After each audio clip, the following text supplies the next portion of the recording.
Ever stared at an 8 by 8 grid and wondered, how do I fill this thing with numbers and make it mean something? Not just random numbers, but numbers that follow a pattern, solve a puzzle, or represent something real. You've seen it in games, cryptography, even image processing. That simple grid, that 8 by 8 canvas, holds a universe of possibilities. We're not just talking about Sudoku here, though that's a great start. We're diving into the fundamental question of how to assign numbers to an 8 by 8 space.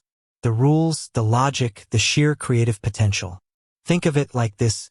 Each square is a tiny address, a location in a numerical neighborhood. And you're the urban planner deciding who lives where. Why does this matter?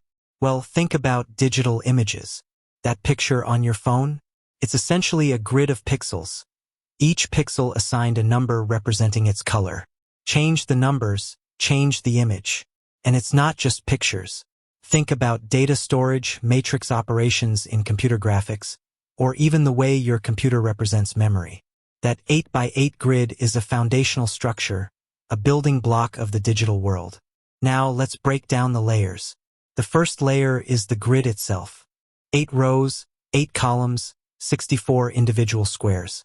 We need a system to identify each square uniquely. We could use row and column coordinates like chess, A1, B2, and so on. Or we could simply number them sequentially from 1 to 64 like reading a book. The choice of numbering system is crucial. It dictates how we access and manipulate the numbers.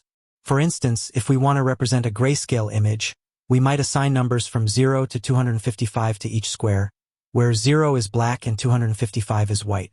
If we're working with a mathematical matrix, the order of the numbers becomes vital for calculations. Let's imagine we're building a simple pattern. We could start by filling the grid with consecutive numbers, moving from left to right, top to bottom. This gives us a simple, linear sequence. But what if we want a more complex pattern? We could use a spiral, starting from the center and moving outwards. Or we could create a checkerboard pattern alternating between two numbers. But let's go deeper. What if we want to assign numbers based on a mathematical function? We could use a formula to calculate the number for each square based on its row and column coordinates. For example, we could assign the number to each square using the formula number equals row plus column. This would create a diagonal pattern, with numbers increasing as we move diagonally across the grid. Or we could get even more sophisticated. We could use a function like number equals row 2 plus column 2. This would create a more complex, nonlinear pattern. Imagine the possibilities. We could use trigonometric functions, exponential functions, or even custom-designed functions to generate unique and interesting patterns. Now, think about constraints. What if we don't want any repeated numbers? This is where things get interesting. We're now dealing with permutations, combinations, and algorithms designed to ensure uniqueness. Sudoku is a classic example of this, where each row, column, and 3 by 3 subgrid must contain the numbers 1 to 9 without repetition. But how do we assign numbers when we have specific conditions to meet? Let's take a simple example. Let's say we want to fill an 8 by 8 grid with the numbers 1 to 64, but we want the sum of each row and each column to be the same. This is a classic magic square problem. To solve this, we need an algorithm. One approach is to use a Siamese method, which works for odd-sized magic squares. However, for even-sized squares like 8 by 8, we need more advanced techniques such as the LUX method or the Conway method. These methods involve breaking down the grid into smaller subgrids and applying specific rules to assign numbers. And it's not just about numbers. We can assign other values too. Binary data, for example. We could represent an image as a grid of zeros and ones, where 0 represents black and 1 represents white. Or we could represent a chessboard, where each square is assigned a value representing the piece occupying it. Then, there's the concept of transformations. How do we change the numbers in an 8 by 8 grid in a meaningful way? We could apply a mathematical operation to each number, such as adding a constant, multiplying by a factor, or applying a more complex function. We could also rearrange the numbers, swapping rows, columns, or individual squares. These transformations are crucial in image processing, where we might adjust the brightness, contrast, or color balance of an image by manipulating the numbers representing its pixels. Or, in cryptography, we might use transformations to encrypt and decrypt data, scrambling the numbers in a way that only the intended recipient can understand.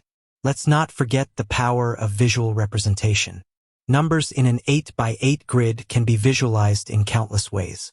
We could use a heat map, where different colors represent different number ranges. Or we could use a 3D surface plot, where the height of the surface represents the number at each square. These visualizations can reveal patterns and insights that would be difficult to see otherwise. Imagine visualizing the results of a complex mathematical function applied to an 8 by 8 grid. The visual representation could reveal hidden symmetries, clusters, or anomalies. And it's not just about static grids. We can also work with dynamic grids, where the numbers change over time. Think about a simulation of a fluid flow, where the numbers in an 8 by 8 grid represent the velocity of the fluid at different points. Or a game of life simulation, where the numbers represent the state of cells in a grid, evolving according to specific rules. The 8 by 8 grid becomes a playground for exploring complex systems, visualizing dynamic processes, and understanding the interplay between numbers and space. It's a canvas for creativity, a tool for problem solving, and a window into the digital world. So, how do you assign a number in 8 by 8? The answer is, it depends. It depends on your goals, your constraints, and your imagination. There are no right or wrong answers, only different approaches, different perspectives, and different ways to explore the infinite possibilities of this simple, yet powerful structure. With that said, thanks for watching, and until next time.